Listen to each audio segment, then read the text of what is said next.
Yo, what's going on, guys? Welcome back to another video. Today I'm gonna be teaching you guys how to play CT side Nuke. I'm gonna keep it short, sweet, and simple. Keep the basics, what positions should be played, how to play each position, maybe some tips and tricks for each position. Let's get it going, y'all. Now, first things first, we're gonna talk over positions. Now, first thing I'm going to go over is pistol round positions. First, on pistol round, you generally want to have one player who's going to cover door. He can come from either going up the ladder or he can come from outside. But you want to have one player that's job is to cover Squeaky right here. Next, you want to have one player who's going to be on a site somewhere as well. You can either play on top of hut roof, back site, or maybe even here. I'll just draw a dot right here. And then thirdly, you want somebody else to be on A, generally up in the rafters somewhere, like over here. So you'll have 3 people on A pistol round, and then you want to have 2 more players playing somewhere ramp for pistols. So you could have them setting up a crossfire here and here. So here we are, we have 2 players ramp and 3 players A site. The goal here is, generally, we know that their enemies are going to rush out onto A, or they're going to rush ramp, generally, with Glocks. If they go outside with Glocks versus USPs, it's not very good, since you have the long-range advantage. So, majority of rounds, Ts are going to rush inner. Part of the reason why this is so good is you can set up a lot of crossfires here. Ramp player can play this head glitch and then have another player crossfiring from this corner where you'd boost that, so that if they rush out, you have a crossfire back and forth between them. If they come out of Squeaky, the door player can back into mini and A site, and Squeaky can crossfire people running out of door. If they run out of hut, you can crossfire from the rafters and A site player. Generally here, your goal is to just be able to set up a lot of crossfires for pistol round, and this is the general pistol round strat most people play. Now, next up, when pistol round is over, you'll generally find yourself playing still one door, one player A site somewhere. This player could be on site in the rafters. He could be anywhere he wants. You will play one player ramp. You will have one player outside, and then maybe you'll have a second player outside, or maybe this blue guy will be the rotator player, which is the perfect position. You would rather have a rotator than 2 outside players, but it's not bad having 2 outside players. Generally here, everybody's job is just to cover the area that they're in charge of. Orange will be the door player watching door. Red right here is the A player watching hut. Yellow is the ramp player in charge of watching trophy. Green is here outside watching outside. Blue is a rotational player or a second outside player in this position. In this position, blue can either decide to start going maybe even back to ramp here. He could decide to come and help ramp player. Say if ramp's getting rushed, blue could decide to go into heaven and go up ramp here, or not into heaven and up ramp, go into heaven and out on rafters to help hold A. You can support green out here outside. This blue guy has a lot of jobs to rotate around the map and pick up positions or gamble to where you think the enemies may be leaning towards. You have a lot of freedom if you're this blue guy to pretty much solo impact the game off of having good reads. If you know where the enemy is going to go, you want to play the rotational character so that you can put yourself there in order to stop them as much as possible. All right, so the very first position we're going to be discussing today is going to be for the outside player. Let me back up real quick. So the very first thing the outside player should be doing every round is bouncing a smoke right off here is when you run outside. This is called the glaive smoke. You're going to be able to do a lot of stuff off this as you watch. I could hide behind this, wait for somebody to peek out over marshmallow, maybe jump onto mini. I could hide behind this box and wait for the smoke to give me a gap to shoot somebody here crossing outside. I could hide here waiting for people to come around red and shoot them in the back as they go down secret. You can even, let me rethrow the smoke. You can decide to push as soon as you throw the smoke and walk through, get yourself postured here in front of it near Africa. You could use this smoke to block the gap of the outside players so you could instantly cross the secret. There's a ton of stuff you can do, and this smoke is something that when I play outside, I throw literally every single round. And if I see my outside players losing every round and I go outside to help them, most of the times I see it's because they're not throwing a smoke like this. They're just shit outside and have no clue what they should be doing. So now that I've given you all these ideas as to what you can do outside, generally just know you still want to be careful on people jumping into mini and going on your teammates. Your job as the outside player is just to make sure that people don't get down secret without your knowledge, or that they don't get into mini without your knowledge. You don't want to allow your teammates to get flanked in the back, because this is a big thing you're going to realize about Nuke if you don't know already, is if one player dies and his position doesn't get picked up by the rotator, then you have to aggress and start gambling, because you're gonna get shot in the back if you don't. Alright, and next up I'm going to be discussing is the door player. And to get to door, you can either decide to rotate from outside through mini to get to here, or you can climb this ladder. The one thing I will go shortly over is, if you're climbing this ladder, please learn how to do proper ladder climbs. Knowing how to properly climb this ladder can give you up to half a second on timings, but if you're the door player, it's not as important for you to climb this ladder, since you can just go outside to get to there. But if you do climb this ladder, please learn how to exit it quickly so that you're not blocking players behind you.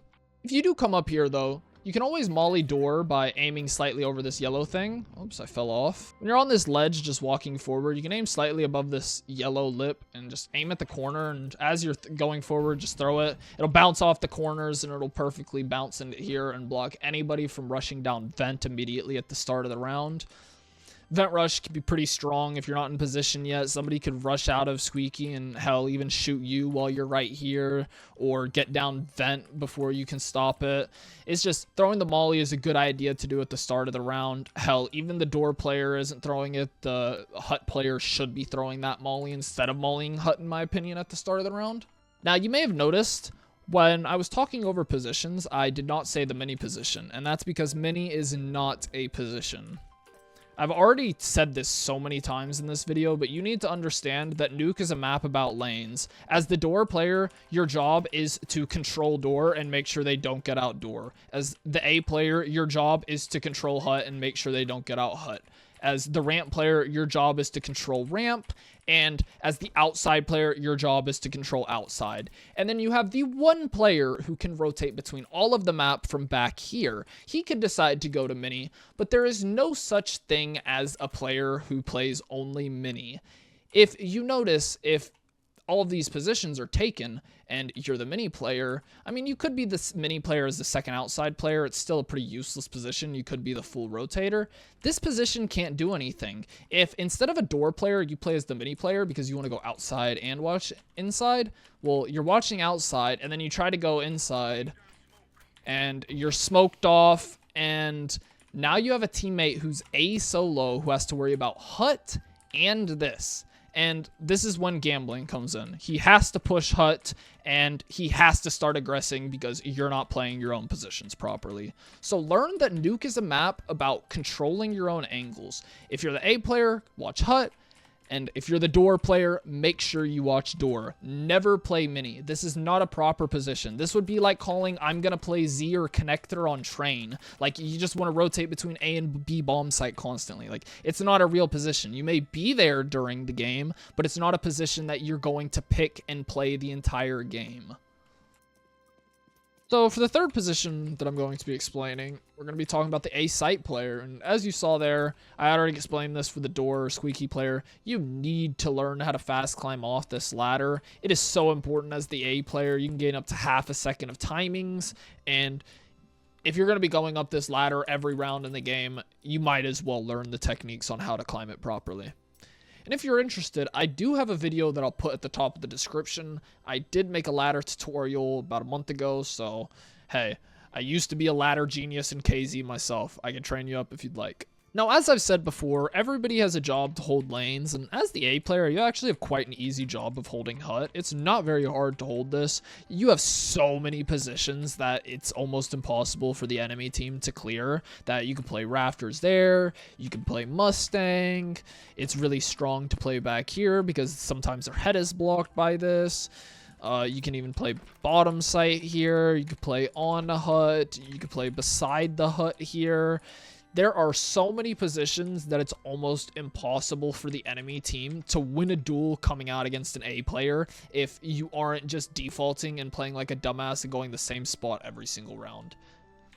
Now, despite what I just said, Aggressing hut is also one of the most strong positions on this entire map. If you're playing in a game where your team is dying constantly, and even if they are holding their positions properly, they're dying on the angle every time. You can't trust them to win the duel, and you know that you're going to have to aggress and push through certain places, then I would say to push hut instantly every single round. Start by slow clearing all of this, and the amount that you can gain by winning duels here and making it all the way through lobby, if you can keep slow clearing all of this, you can go all the way up to roof if you don't get late peeked. You can walk behind people pushing ramp.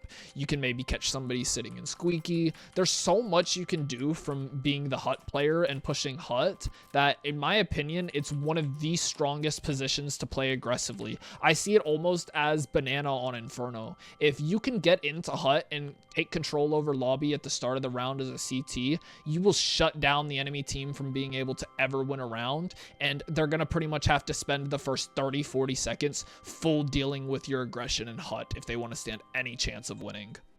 Now, I've explained earlier that there's a lot of gambling on this map, and one of the things is like, if your Squeaky player ever dies, you can't hold Squeaky and this. It's just, you're going to get timinged on a swing. It's just, it's not how the game is meant to be played. You don't want to gamble like that. You'd rather just push in here and say, okay, if they want to push me, they're going to have to walk all the way out around and walk and catch me in the back. Hold one angle instead of trying to force two angles for you to hold.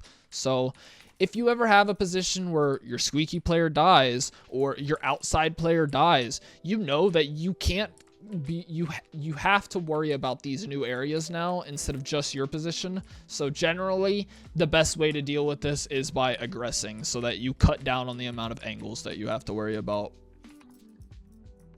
And this tip goes for every position. If the hut player dies and you're the Squeaky player, you can decide to try to get down vent. You can decide to walk through Squeaky. Maybe if your ramp player dies, now you have to worry about heaven as an A player too. You have to worry about heaven and hut. It's too complicated. So here you can decide to get yourself tucked into hut. Maybe you decide to run around and come out here and go down vent because you think they're going to go B. There's so many things you can do. You just have to realize that once your teammates start dying and angles aren't being covered, you have to move. You cannot sit at a place where you have to worry about two angles. You just have to start aggressing if you're put into these positions. And now finally, the fourth position, we're going to be talking about the ramp player. You are either the most hated player on your team, the most bored player on your team, or just getting free kills because your job is that easy. And first things first that I'm going to explain to any ramp players, if you don't know this, ramp technically isn't a bomb site. Like, if you die up here at ramp every round, it's a waste of fucking time, man. You're like dying to protect the way to the bomb site, not even dying protecting the bomb site. So that's the first realization I'm going to give you. If the enemy team is deciding to fly out ramp a lot, or you know you're about to lose control over this, you don't have to fight to the death. You can decide to run away like this and say, hey team, I had to give up ramp. They've got control over it. And now that you're down B, there's so many more angles they have to worry about. Like B site, you could be sitting here playing that head glitch. I'm playing this head glitch. I could be sitting up here. I could be sitting there. I could be sitting behind the silo. There's a lot more angles for them to worry about if I drop down here. And you can also do the same exact thing by deciding to rotate to hell and telling your team the exact same thing. Like, hey guys, I'm having to give up ramp, and just playing from here. Now, the reason why not dying ramp is so important is because I've already explained that this entire map is about holding lanes, and when one player dies in their lane, everybody else has to shift and almost aggress and take gambles on their own. When the ramp player dies, the enemy team instantly has control to B and or can go heaven. Nobody else is generally able to rotate to these positions quickly unless maybe you have a rotator player or your outside player is already pushed far back. Your A players are generally going to not be playing rafters every round, so if you die as the ramp player constantly, it can become very problematic for people to try and pick up your space. And on the backside, you need to know that if your fellow ramp player dies, then you need to realize that as an A player or an outside player that you need to prepare for gambling, because the enemy team is either going to go up into heaven and start getting a control for a lobby split and a heaven split onto A, and that is very strong. And they also have control over B from here, which is also very strong if they get down here before any CTs can do anything about it. Ramp is a pretty simple role. Just use your util and try to hold it for as long as possible, but just realize that when you do need to give it, you do need to give it. And it's also a very strong position because it's sort of out here, and some players and teams will decide to not go ramp ever in a game, so you can choose to wait and try to catch timings on people behind in lobby. So the fifth and final position that I'm going to be talking about today is going to be the rotator here on Nuke. This is the position, if you ever watch Simple play this map, this is what he plays, and is a really strong role as well for you to play if you're an opper. The reason this is so strong is because the rotator can say, maybe he catches a pop shot and kills somebody on Marshmallow there, and the enemy team's like, oh, there's the op outside, let's just go back inside because the op's there. But you're the rotator, so as the rotator, maybe you made the read that, I think they're going to go back inside after I killed somebody Marshmallow. So you rotated to ramp. This is generally how you're going to need to be thinking as the rotator. By default, if I was a rotational player, I'd probably come sit maybe back here, deep garage, check some of Marshmallow, maybe check outside here for a little bit, see if they're rushing. Nobody's there. Okay. Then I'll come here. If I hear something ramp, maybe I'll go ramp. If I hear stuff lobby or A, I'll come up to heaven, and maybe I'll come rotate and hold from heaven here. There's so many things you can do. You just need to realize that you're the player who has to be active and reading. As I'm saying, I'm thinking, oh, if I hear stuff lobby, I'm going to go heaven. Or if I hear stuff ramp, my ramp player is saying that they're throwing nades or something, I'm going to go ramp. You need to be taking all these types of thoughts into factor as the rotational player, and it's really strong if you're a good thinker with these decisions. Like, if you just know that they're setting up to go trophy and you already have a player here and you can pull up here with the op yourself as the rotational player, it's going to be like hell for them to try to get out. This is like almost an impossible push to get out of trophy and into ramp. So there's a lot of different ways that you can give your teammates help by rotating properly, especially just having an op in heaven. The enemy team is going to struggle getting out on A if you already have two people on the floor and one guy in the sky with an op, and maybe there's rushing outside a lot and you can help the outside player. This position is all about having a read on what you think the enemy is going to do, and if you already do this pretty well in a match, this should be the position you play. Just make sure to play it actively and do something good for your team with it, and not just AFK and double outside or just never rotate in general. Now, I've already explained this a lot, but playing certain positions, you just have to aggress if one of your teammates dies or if nobody's watching a certain area. One of the main ones is hut. If nobody is outside or if nobody is squeaky, you're practically forced to push into hut here and take over this space so that you don't have to worry about two angles at the same time. As this rotational player, you need to be able to realize that, oh, the outside player or the squeaky player died, and try to take over that spot in the hole so that there's never a gap in the coverage and that everybody can still maintain the flow of what they're still trying to hold, as long as you can come over and help them. And that's all 5 positions for Nuke explained how to play properly. I hope if you don't know how to play this map, or if you struggle with it, I gave you a little bit more knowledge that you didn't know, and that going into your next pug, you play a little bit better. Who knows? I hope y'all enjoyed this video though. If you really could, I would really appreciate it if you could leave a like or maybe even subscribe. I think it's something like 95% of people that watch my videos are not subscribed, so it would really help out. Thanks. If you enjoy this content, I do a lot of Nuke content, teaching and gameplay wise, trying to hit global elite. Thanks. Peace.